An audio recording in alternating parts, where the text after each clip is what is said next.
that's the organization. So where do we stand in terms of the asset transfers?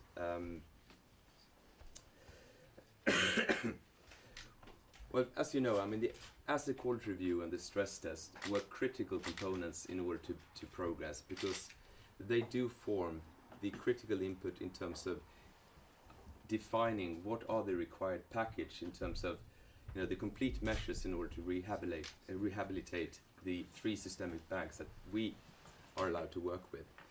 The package includes the recapitalization, but also the transfer of the non-performing loans to BAMC.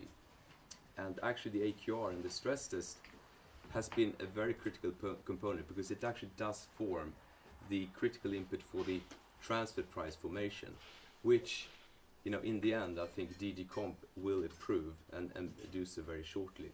So in that sense, BMC has not sort of been involved in the formation of the transfer prices, but I think we are quite pleased now that we have a quality input for that transfer price formation, and we will basically start acting on that as soon as we can.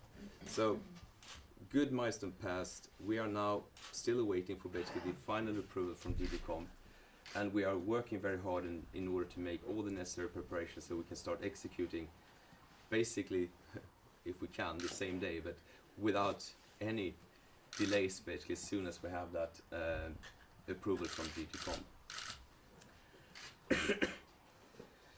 We do expect that to happen this week, and so we are, I would say, working very intensively with making basically all the contracts ready that we need in order to start executing with the first 2 banks, NLB and NKBM.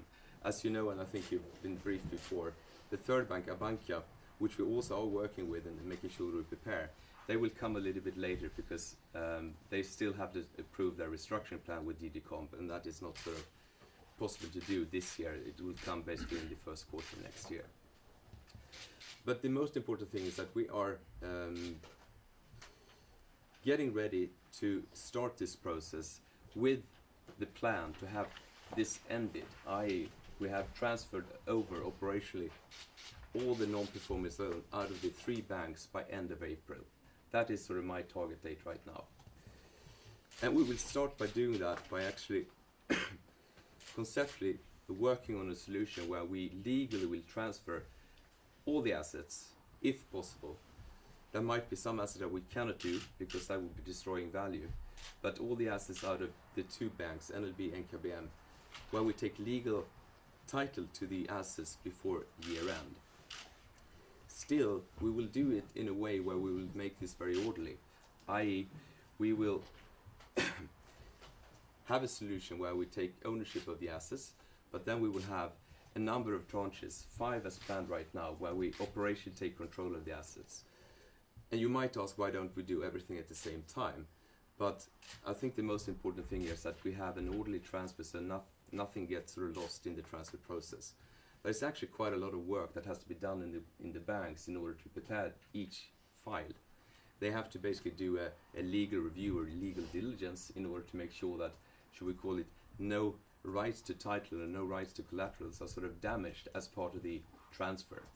And if so, we have to find sort of actions in order to remedy that situation before the actual operational control is sort of lifted over.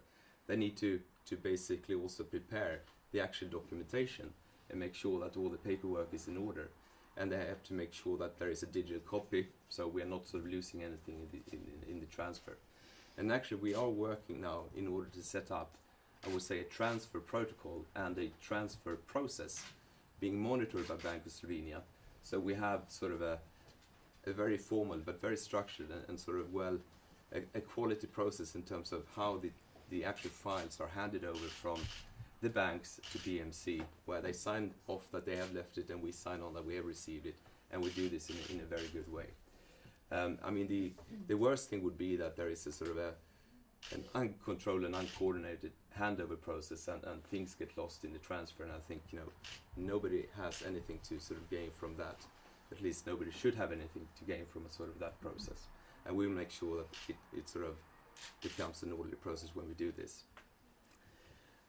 We are still not sort of, I would say, we don't have the final list of assets that we will actually be able to do before year end, because there still are some assets that are earmarked that we have to sort out in order if we can actually do it before year end or not. And this is not sort of to delay, it's actually to make sure that no values are lost in this transfer process. So I cannot sort of give you today, I would say, the final list of the assets to be transferred and sort of the tranches and so on, because we're actually still working on that. But we are, I think, hopefully, days away now in order from actually executing this, and hopefully we can do that, you know, basically when we have the decision from DG Comp or immediately after.